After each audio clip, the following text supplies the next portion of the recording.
안녕하십니까. 경영 개선을 통한 매출액 향상 촉진 전략의 강의를 맡은 투비앤포스트의 대표 박금룡입니다.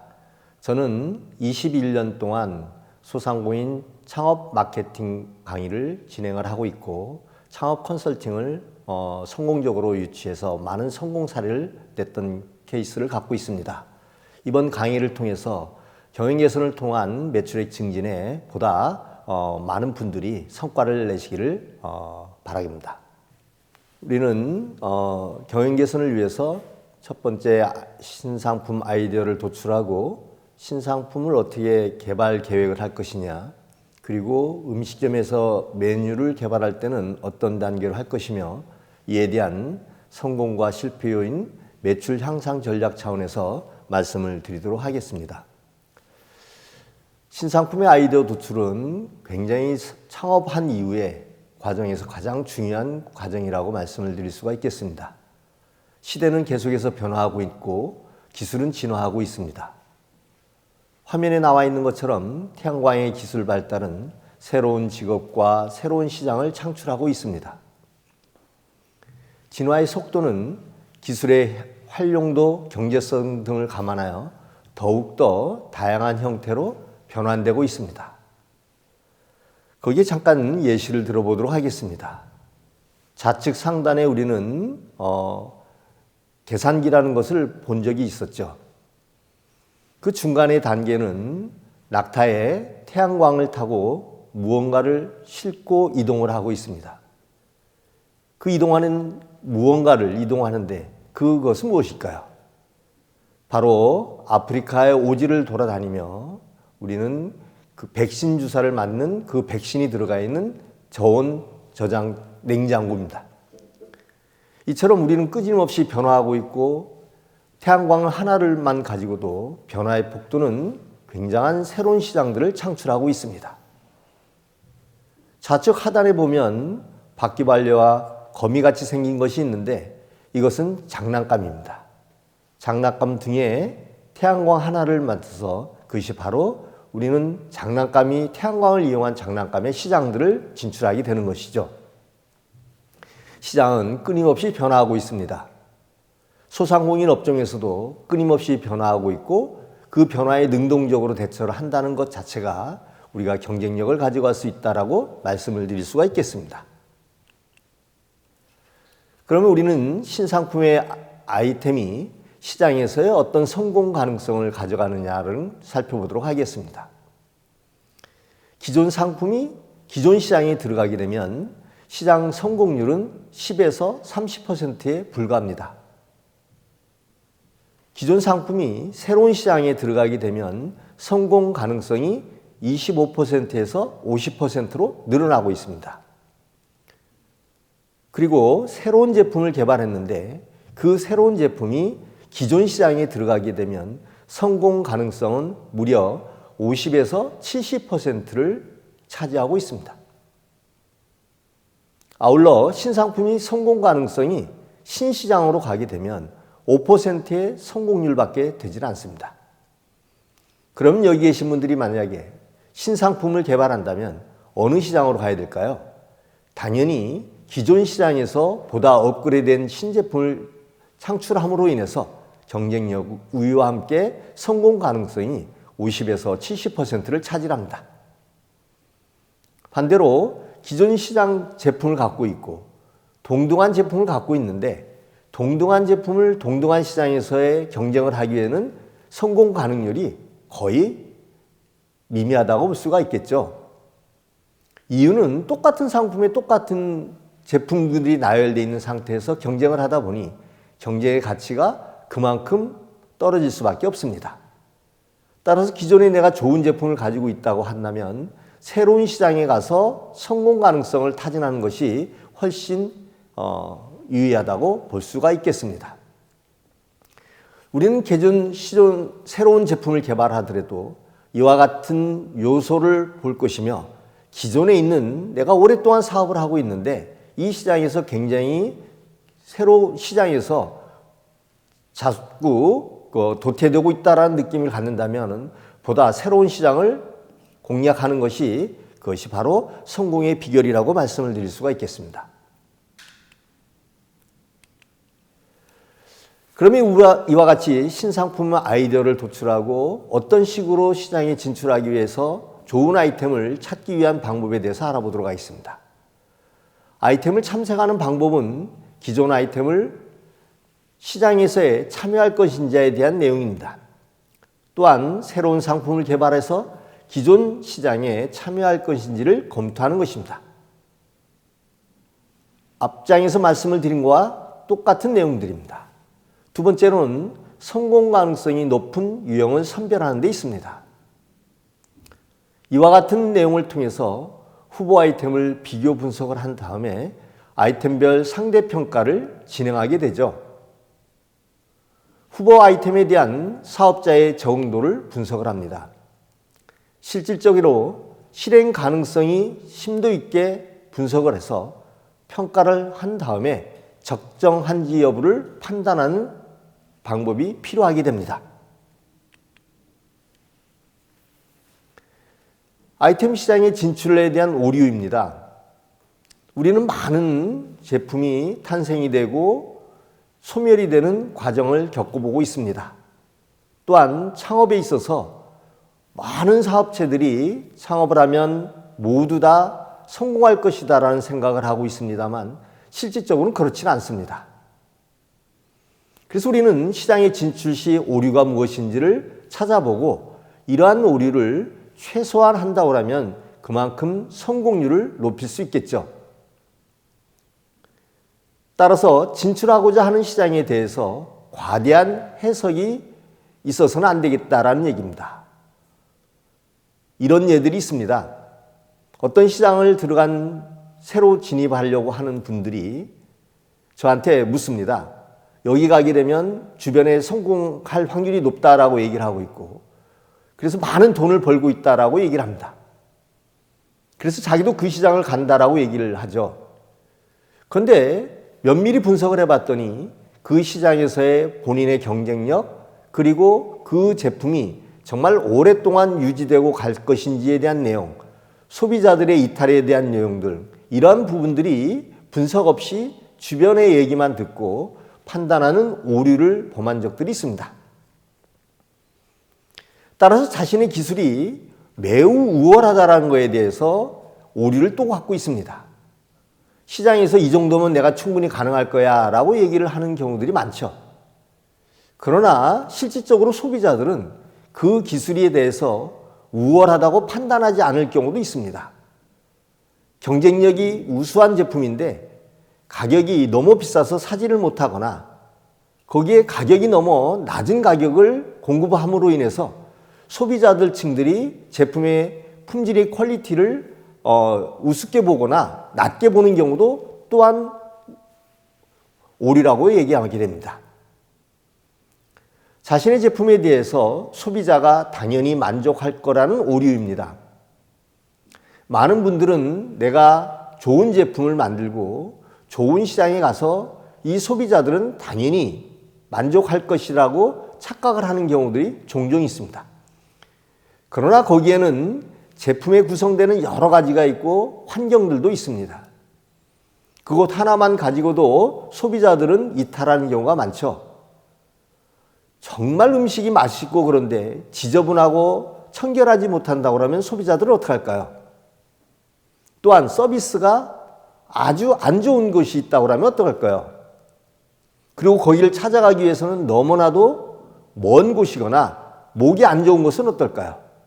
이와 같은 내용들이 바로 소비자는 당연히 좋은 제품이면 만족할 것이다 라는 착각을 하는 경우가 있습니다. 부족한 것은 제품 개발이나 사업화 이후에도 끊임없이 이루어지고 있습니다.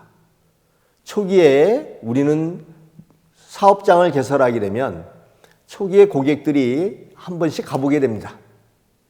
그것이 무려 3개월, 늦게까지는 6개월까지도 그곳을 가서 먹어보고 평가해보고 제품을 구매를 해서 만족도를 평가를 합니다.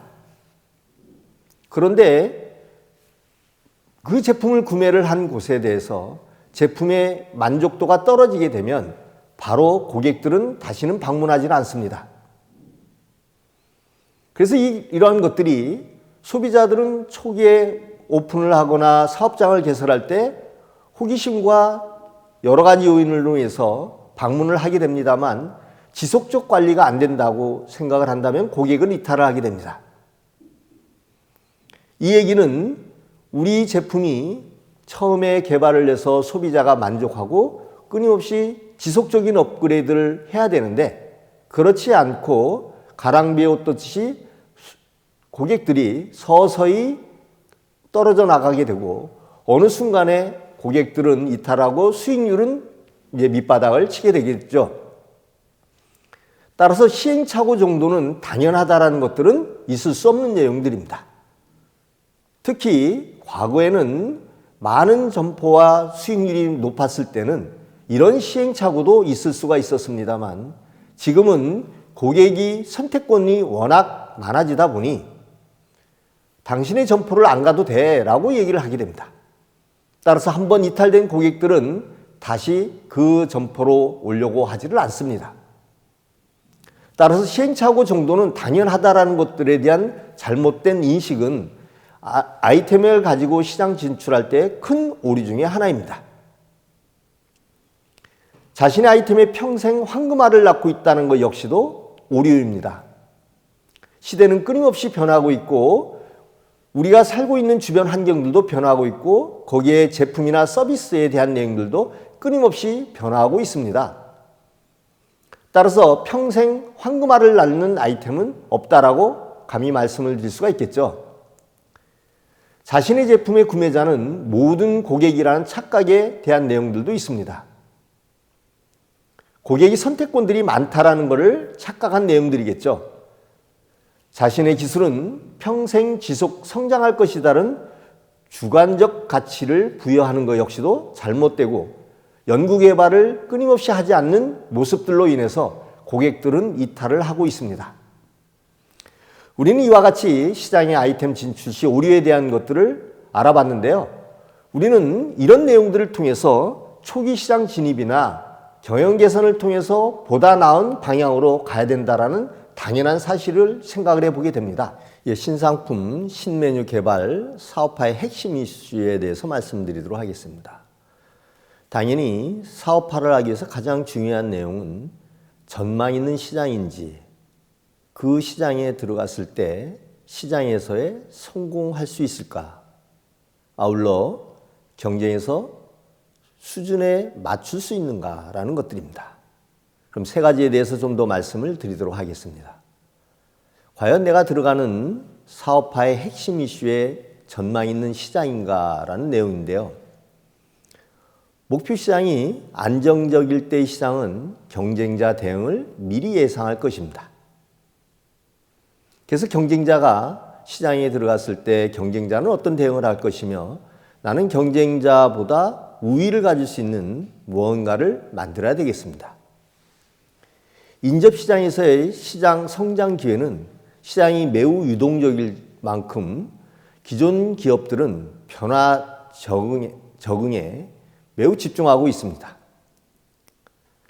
새로운 업체들이 진출해 신경 쓰기가 어려울 정도가 될 수가 있겠죠. 역동적인 시장은 본질적으로 접근하기가 어려운 부분들이 있습니다. 진출 시기를 신중히 결정할 필요가 있겠습니다. 따라서 전망 있는 시장인지 여부를 판단하는 것은 매우 중요한 요소입니다. 쇠락하는 시장에 들어갈 것인지 아니면은 매우 시장이 커져가는 그러한 시장을 찾아갈 것이냐라는 의미입니다. 두 번째, 시장에서의 어떻게 하면 승리를 할 것이냐라는 것들이죠. 목표 시장의 기존 지배자들보다 유리한 이점을 가지고 있어야 되는데 그러한 유리한 이점이 무엇인지라는 내용들입니다. 예를 들어서 음식을 먹어봤는데 경쟁자의 음식점들을 내가 진출하는 시장에 경쟁 점포들의 음식점을 봤더니 우리가 만드는 것보다 매우 떨어질 것이다. 두 번째, 해당되는 시장에 진출했을 때 고객 서비스나 시설이나 기타의 것들도 우리가 충분하게 경쟁력이 높을 것인지 기타 여러 가지 면에서 분석을 할 필요가 있겠습니다. 여기에 AT&T 장거리 무선 통신이나 기타의 것들도 설명을 해봤습니다만 이처럼 시장에 진출해서 이겨야지만이 되기 때문에 이거에 대한 사전 분석은 매우 중요한 요소입니다. 우리가 보통 이 내용을 경쟁사 분석이라고 얘기를 하죠. 따라서 해당되는 경쟁 내에서 우리는 어떻게 승리할 것인지라는 계획을 세워놓을 필요가 있겠습니다. 학원을 차리는데 학원에 대한 내용들을 시장에서의 경쟁 위협을 위해서는 저 경쟁사는 어떤 특성을 가지고 있고 학생들한테 어떤 경쟁의 가치를 제공을 하는데 우리가 더 잘할 수 있는 것들이 무엇인지 약한 점이 무엇인지를 찾고 보완하고 진출하는 것이 필요하다는 내용들입니다. 세 번째 요소로는 시장에서 경쟁사 수준에 맞출 수 있겠느냐라는 것들입니다. 조금 전에 얘기한 내용과 유사한 내용들입니다만 경쟁 기준을 보더라도 하나라도 일정 수준에 맞추지 못하면 실패한다라는 것입니다. 이상의 가치를 가져가야 된다라고 얘기를 드리죠. 그래서 첫 번째가 목표 시장의 경쟁자가 판매하는 제품이나 서비스의 기반 기술들을 우리는 충분하게 수준 이상으로 맞춰야 되겠다는 것들입니다. 제품을 만든다면 당연히 후발주자이면 선발이 이미 나가 있는 경쟁사 제품보다 우수한 기술 기반의 제품을 만들어야 되겠죠. 업계 이해관계자, 고객, 유통, 납품, 파트너, 인터넷 쇼핑몰 등등에서 관계에 대한 내용들입니다. 혼자 나만 가지고 될 문제는 아니겠죠. 한 번은 이런 내용들이 있었습니다. 음식점을 경영을 하는데 A라는 점포와 똑같은 맛을 정도를 내는 구현 능력을 갖고 있습니다만 수익률이 안 나오고 이런 모습들이 있어요. 나중에 알고 봤더니 그 식자재를 공급해주는 그 경쟁사와 달리 우리는 가격을 비싸게 띄었고 신선도가 떨어졌다는 걸 알게 됩니다. 그만큼 수익률이 떨어졌게 됐죠. 이처럼 우리는 이해관계자의 관계가 보다 우리가 경쟁자보다 나은 것이냐에 대한 의미도 봐야 될 것이라고 보게 됩니다. 세 번째로는 고객과 거기에 투자를 하는 입장, 이해관계자들에 대한 창조 관점의 비즈니스 모델입니다. 과연 내가 이만한 사업을 하는데 이 사업을 하는데 내 돈만 가지고 다 한다면 문제가 아니겠습니다만 대출을 받거나 기타의 것들을 할 때 충분하게 그 대출이 그만한 가치를 실현할 수 있을 정도의 내용이 되느냐라는 것들입니다. 이처럼 각 기준들에 대해서 경쟁사 대비 최소한 80% 이상을 갖춰야 된다라고 표기는 했습니다만 그 이상의 가치를 저는 가져가야 된다라고 볼 수가 있겠습니다. 경쟁 우위를 갖기 위해서는 수준에 맞추는 것 정도를 넘어서 수준 이상의 것들을 확보를 해야지만이 승산이 있다 이렇게 보시면 되겠습니다. 따라서 우리는 이와 같은 신상품에 대해 아이디어를 도출하는 과정에 탐색 관계를 갖는데요. 몇 가지의 탐색 방법들을 살펴보도록 하겠습니다. 우선 우리가 창업하는 아이템들은 경험과 적성, 노하우, 능력들이 갖고 있는 그런 아이템이어야 된다는 것입니다. 남들이 많은 돈을 버니 나도 이거 할 거야 라고 얘기를 하면 거기에 경험도 없죠. 적성도 부족하다고 그러면 창업한 이후에 엄청난 딜레마에 빠지는 경우들이 종종 보게 됩니다. 따라서 어떤 아이템을 창업을 할 때는 저희들이 추천해주는 경우 중에 해당된 분야의 경험이 있으십니까? 동종업계의 경험을 갖고 계십니까? 라는 의견을 물어보는 경우가 종종 있습니다. 이는 경험이 그만큼 중요하다는 내용이고요. 거기에 적성도 맞아야 되겠죠.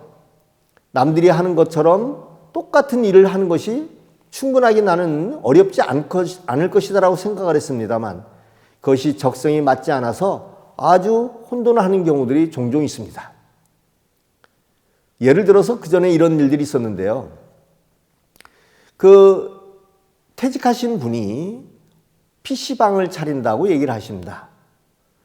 PC방을 차리는데 그 전직이 전혀 PC와 관련되지 않은 일들을 했었고 사무직 일을 했던 분이었는데 연세가 많으신 분이었죠. 그래서 PC방을 차린다고 하는데 어떤 이유로 PC방을 차립니까? 라고 했더니 요새 뜨는 업종이고 돈을 많이 버는 업종이다 라고 얘기를 하십니다. 그래서 제가 그럼 컴퓨터가 고장이 나거나 많은 젊은 사람들이 이용을 하고 순식간에 속도도 빨라야 되고 뭐 이런 여러 가지를 얘기를 하는데 충분하게 그런 것들에 대해서 적정한 경험과 적성도 맞으십니까? 라고 했더니 저는 컴맹이고요. 경험도 없습니다. 라고 얘기를 하는데 사람을 두고 해서 할 수가 있습니다. 이런 얘기를 합니다. 물론 그럴 수도 있죠. 요새는 PC도 다 PC방들도 프랜차이즈 형태로 운영되는 곳들이 많고 이미 세팅되어 있는 것 때문에 큰 문제는 없습니다만 과거에는 그런 요소를 확실하게 경험과 적성, 노하우 이런 능력들을 했더니 전혀 이분하고는 아이템이 적정치 않다라는 판단을 했던 적이 있습니다. 두 번째로는 성장성과 미래에 대한 내용들입니다. 모든 아이템들은 첫 번째 장에서 말씀을 드린 것처럼 트렌드로 끊임없이 변화하고 있습니다.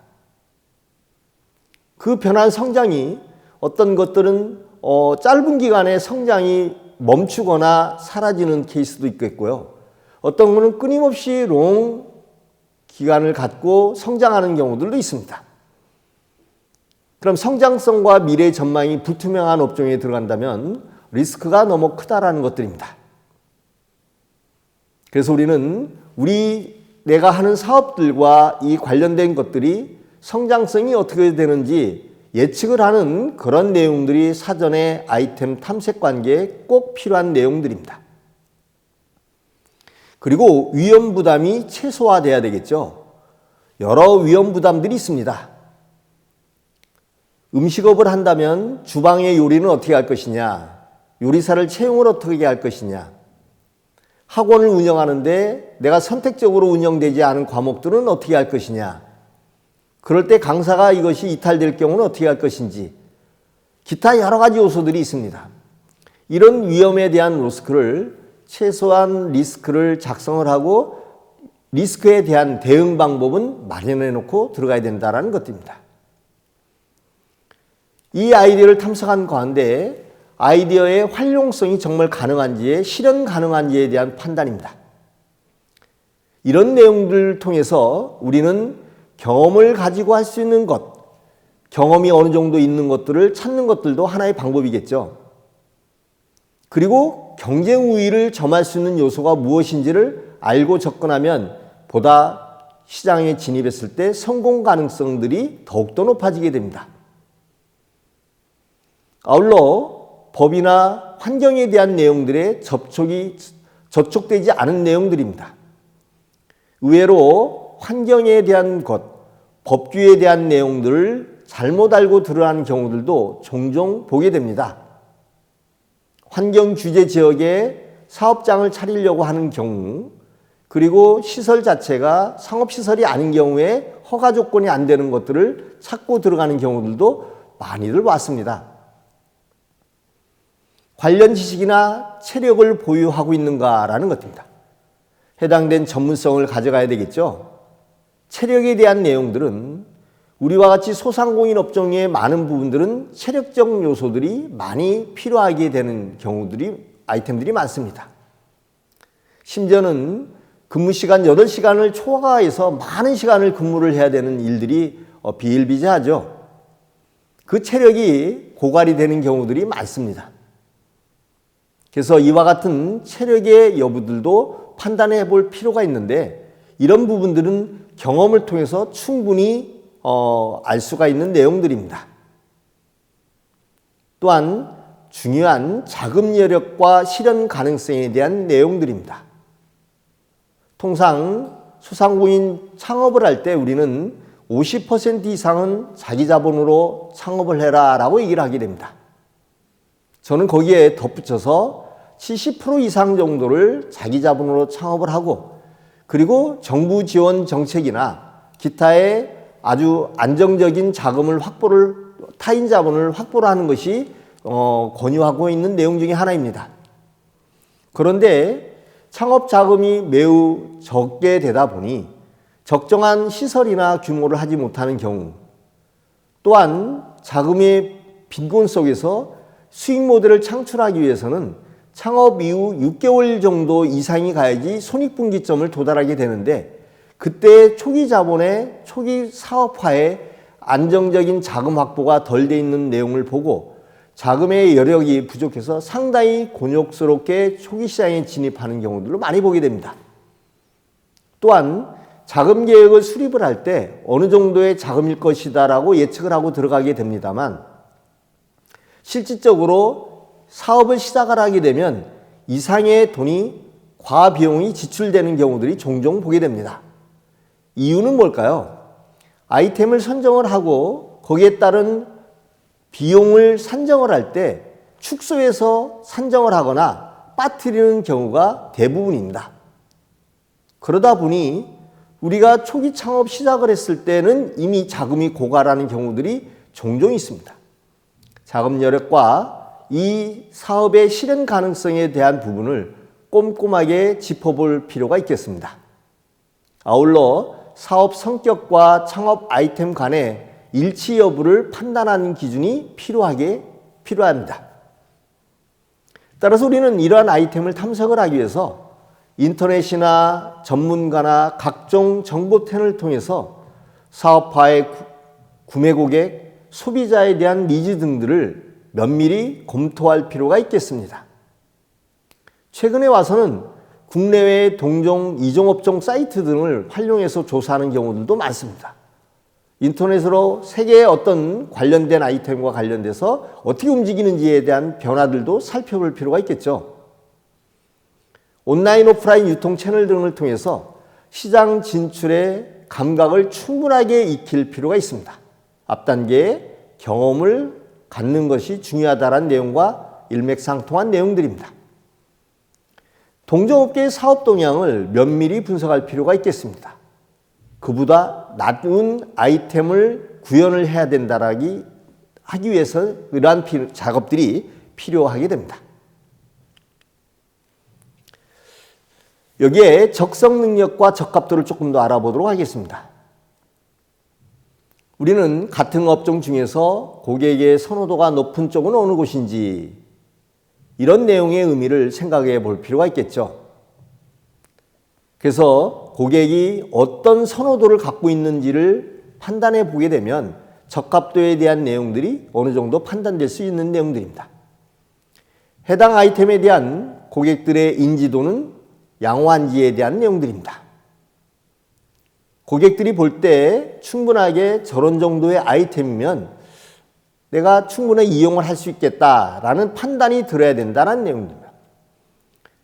결국 우리가 무엇은 서비스나 제품을 만들어서 소비자한테 공급한다라는 것들은 그것을 이용하는 고객이 만족해야지만이 우리는 사업의 번창성을 유지할 수 있다는 것입니다. 해당 사업의 수행 시에 마케팅이나 상품, 서비스, AS나 비포 서비스 등을 통해서 인프라 구축이 가능한지에 대한 내용들입니다. 충분하게 고객을 발굴하는 방법을 확보를 하거나 고객을 유지하는 데 AS는 어떤 시스템으로 운영할 것인지에 대한 전반적인 내용들이 사전에 기획 단계에서 능력을 갖고 있고 활용할 수 있는지를 파악할 필요가 있겠고요. 그것을 적용해야 된다는 의미입니다. 해당 사업의 상품이나 식자재나 이런 내용들에 대한 내용과 서비스의 조달 및 공급이 용이하냐라는 것입니다. 조금 더 쉽게 얘기를 하면 물류 체계를 제대로 갖고 있는지에 대한 내용들입니다. 해당된 상품을 개발하고 만드는 데 있어서 원재료는 어떻게 가져올 것이며 원재료는 적정한 가격에 가져올 수 있는지, 중요한 원재료의 신선도나 거기에 그 신선도를 유지할 수 있는지, 가격, 그리고 기타 여러 가지들이 안정적인 공급을 받을 수가 있는 것인지 대한 내용들의 의미를 공급에 대한 원활성들이 있습니다. 서비스업도 유사한 것 같습니다. 서비스업을 제공을 할 때 인력에 대한 서비스를 한다면 그만한 인력을 양성하고 도입을 하고 적용을 할 것이냐라는 의미가 내용이 되겠죠. 경쟁사 대비 유리한 가격에 상품을 공급받을 수 있는지에 대한 내용들입니다. 경쟁사보다 식재료나 이런 원재료 비용을 좀 더 저렴하고 품질은 양호한 것을 공급받기를 원하는데 그것이 적정하냐라는 것입니다. 그래서 우리는 종종 물류를 산지에서 직접 가져오거나 공동구매를 해서 물량을 확보를 할 수 있는 방법을 쓰거나 다양한 물류체계 방식을 이용을 하고 있습니다. 그만큼 가격과 품질에 이 원재료를 공급받고 하는 과정들이 매우 중요한 요소로 작용되기 때문에 그 요건을 충족해야 된다는 의미입니다. 시장의 경쟁 환경과 경쟁자 대비해서 우리가 충분하게 이길 수 있는 내용들이고 그 정도의 가치를 우리는 보유하고 있는지에 대한 내용들입니다. 경쟁자 서비스도 끊임없이 변화하고 있습니다. 후발주자가 경쟁시장에 들어오게 되면 또 경쟁자는 그거 이상으로 높은 서비스를 가져가려고 또 다른 노력을 하게 됩니다. 추월을 해야 된다는 의미를 갖고 있고 이상의 가치를 계획하에 진행을 해야 되겠죠. 차별화된 상품 및 서비스를 갖고 있는지에 대한 내용들입니다. 제가 창업하신 분들을 창업자 대상들을 모시고 강의를 할 때 이런 내용들을 얘기를 합니다. 경쟁력이 무엇입니까? 라고 얘기를 합니다. 그랬더니 음식점이면은 서비스를 굉장히 저희들이 잘합니다. 맛도 있습니다. 라고 얘기를 대부분 합니다. 그래서 제가 그러면 서비스를 잘하신다라고 얘기를 하는데 서비스를 구체적으로 어떻게 잘하시는지 한번 얘기를 해보십시오. 라고 얘기를 합니다. 그랬더니 고객 응대를 잘합니다. 라고 얘기를 해요. 근데 고객 응대를 어떻게 잘하느냐라고 다시 반문을 하고 여쭤보게 되면 인사를 잘하는 정도까지를 얘기를 하는데 다른 집들도 똑같은 서비스를 그 정도는 제공을 하고 있습니다. 이것은 차별화된 상품과 서비스를 갖고 있지 못하다라고 얘기를 하는 수준입니다. 좀 더 낫기 위해서는 우리는 서비스 매뉴얼을 갖고 있습니다. 고객이 들어올 때는 이런 서비스 기준에 이런 방식을 적용하고 있고요. 직원들은 이 서비스를 충족하기 위해서 매일 아침 서비스 교육을 하고 이상의 가치를 제공하고 있습니다. 고객이 클레임을 제기를 했을 때 클레임 대처 방법들을 매뉴얼로 만들고 대응을 하고 있습니다. 물론 클레임을 제기하기 전에 그것을 예방하는 클레임 대처 방법을 사전에 만들고 주방과 고객들의 서비스를 제공하는 홀 서비싱을 할 때 이런 것들을 주지를 하고 있습니다. 최소한 우리는 차별화된 상품과 서비스를 제공하고 있다면 이런 정도의 이상의 수준은 갖춰줘야 된다는 것이 차별적인 내용이라고 말씀을 드릴 수 있겠습니다. 이와 같은 관계를 통해서 매출 향상을 위해서는 어떻게 할 것이냐라는 것들입니다. 신상품을 개발하기 위해 궁극적으로 신상품을 개발한다라는 의미는 매출을 늘리고 고객이 많이 찾아와서 수익을 창출하기 위한 내용이 되겠죠. 당연히 좋게 잘 만들어야 된다라는 내용들의 품질력이 우선이 되겠습니다. 두 번째, 이 내용이 깊게 넓게 깔아야 된다라는 것입니다. 좋은 품질이 고객들한테 알려야 된다라는 것들이죠. 그러면 인지나 고객이 인지하거나 취급을 높이고 진열을 강화를 하고 결품을 방지해서 뭔가 품질이 좋다라는 것들을 노출시키는 방법들이 필요하다라는 것입니다. 세 번째로는 그러면 고객들이 이 제품을 알고 구매를 하기 위해서 많이 알려야 되는데 알리는 방법이 무엇이냐라는 것입니다.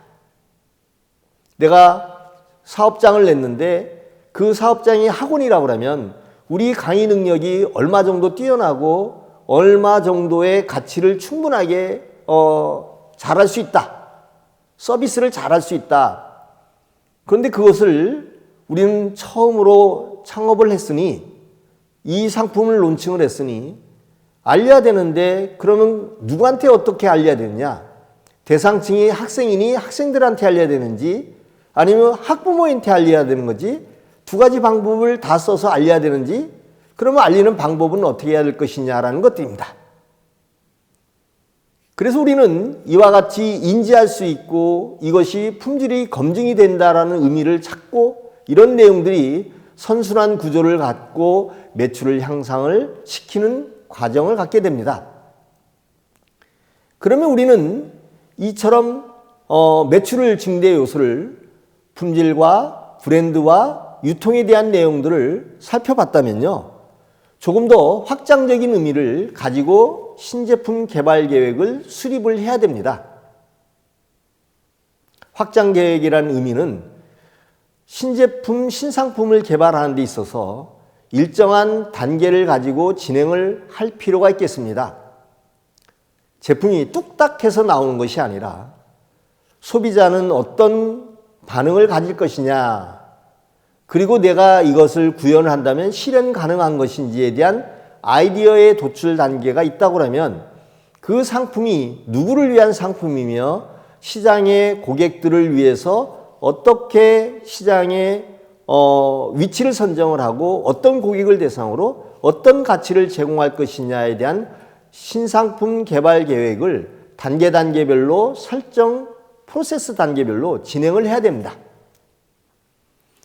이 내용을 조금 더 살펴보도록 하겠습니다. 우리가 가져가는 목표를 정했습니다.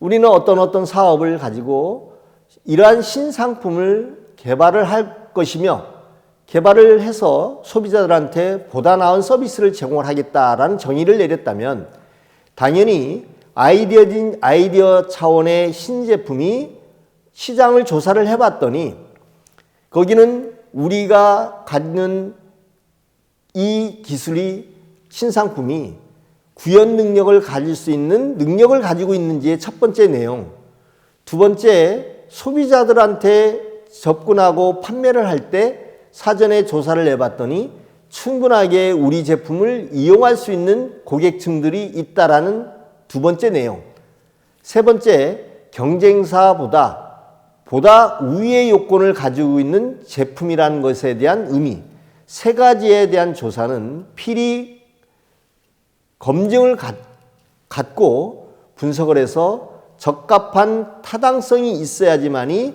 시장을 진출할 수 있습니다.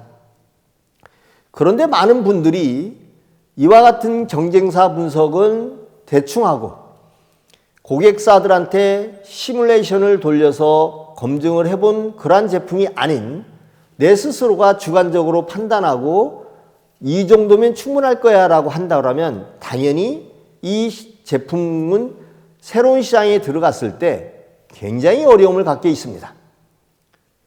따라서 시장 분석에 대한 의미를 갖고 있을 때 장애 요인이 무엇인지 이 내용을 극복할 수 있는 방법이 무엇인지를 선행해서 제품이 출시되기 이전에 이미 확보를 해야 됩니다.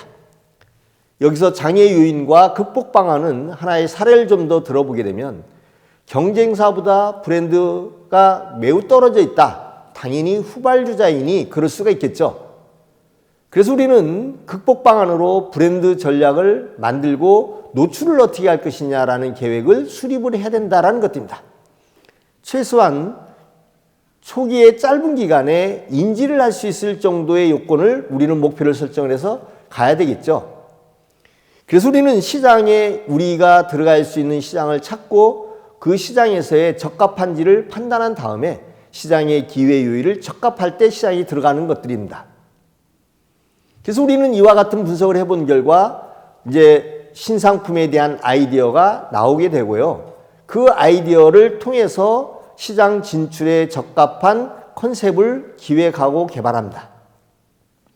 여기에 아이디어의 도출이 이루어지게 되게 된 과정에서는 시장에서의 소비자는 적합한 건지, 구현이 가능한 건지, 그리고 구현된 상품이 경쟁사와 비교를 해볼 때 이길 수 있는 아이템인지에 대한 의미를 여기에 녹여놔야 되겠습니다. 그래서 우리는 조금 더 이제 구체적으로 시장에 접근하기 위해서 타겟 고객은 누구인지를 조사를 하게 됩니다. 우리는 상권이 어딘지를 조사를 한다면 그 상권에 적합한 이유는 고객들이 거기에 내가 가려고 하는 상권에 고객들이 많다라는 것들의 의미를 부여를 해야 되겠죠. A라는 상권에 20대 중후반의 고객들이 타겟이며 소비자층들은 얼마의 가격대를 지불할 수 있는 고객들이 여기에 많은 분들이 20대 후반층들이 모여 있다라는 전제를 한다면은 당연히 그러한 상권을 찾아야 될 것 같고요. 그 타겟을 설정한 위치에 시장을 타겟을 정하게 되면 거기에 포지션이라는 내용을 통해서 적합한 가격대와 상품의 서비스 그리고 고객들한테 제공되는 여러 가지의 가치를 제공함으로 인해서 고객들은 경쟁사보다 더 나은 가치를 제공해주는 후발주자인 우리의 매장으로 고객들은 눈을 돌릴 것이라는 얘기입니다. 이처럼 포지셔닝에 적합한 위치를 찾게 된다 그러면 우리는 좋은 제품을 만들고 좋은 서비스에 적정한 고객들이 요구하는 가격대에 유통 경로를 통해서 제품을 판매를 하고 광고 홍보를 통해서 고객들을 유입하고 고객들이 만족도를 높여주는 과정의 기획이 설계돼서 창업을 하게 됩니다. 당연히 상품은 품질이 우수해야 되겠죠. 상품이 기반을 통해서 가격을 전략을 하고 유통 채널을 움직이고 거기에 브랜드를 녹여놓게 됩니다. 만약에 그게 상품이 외관이 예뻐야 된다라는 의미들도 디자인적인 개념에 도입을 할 필요가 있겠고 거기에는 여러 가지 요건들을 충족한 것들이 부대적인 서비스를 제공을 해야 됩니다. 그럴 때 이후에 이제 출시에 대한 개념을 갖게 됩니다. 신상품 개발 계획이 단순하게 이루어지는 것이 아니라 굉장히 고도한 정밀 관계를 가지고 있고요. 단계별로 체계를 가지고 이루어지게 됩니다. 이와 같은 개발 계획이 있어도 성공할 확률들이 그렇게 높지 않은데 그렇지 않다면은 더욱더 실패할 수밖에 없는 요인이 될 수 있다라는 의미를 좀 더 우리는 갖춰야 될 필요가 있겠습니다. 그래서 우리는 신상품 개발 계획에 있어서 이러한 내용들을 조금 더 생각해 볼 필요가 있겠습니다. 과연 내가 생각한 제품은 소비자들이 정말 만족할 것인지 대한 첫 번째 내용. 두 번째, 이 상품의 상품력은 어떤지 그리고 상품의 패턴은 어떻게 이루어질 것인지에 대한 미래지향적인 내용의 의미를 우리는 충족을 해야 됩니다. 소비자는 상품 구매 전 필요성을 검증한 뒤 요건에 적합한 상품을 구매를 하게 돼 있습니다. 단순하게 상품을 구매를 해야 되겠다라고 해서 매장 가서 구매를 하는 것이 아니라 내가 오늘은 점심시간이 들어오니 뭐를 먹어야 되겠다. 필요를 하게 되죠. 그런데 비가 오는 날이라면 무엇을 먹을까? 비가 오니 외부로 나갈 건가 아니면은 배달을 시켜 먹을 건가? 또다시 생각을 하게 됩니다. 그래서 우리는 배달을 하기 위해서 배달 음식을 선택을 하게 됩니다. 벌써 3번의 단계를 거쳐서 우리는 배달 음식이라는 것을 선정을 했는데요. 배달 음식의 대표적인 중식 아니면 요새 밀키트 방식으로 배달을 합니다. 여러 가지 음식들 중에 무엇을 선택을 할 것인가? 그럼 이제 중식을 선택을 하게 된다라고 가정을 한다면요.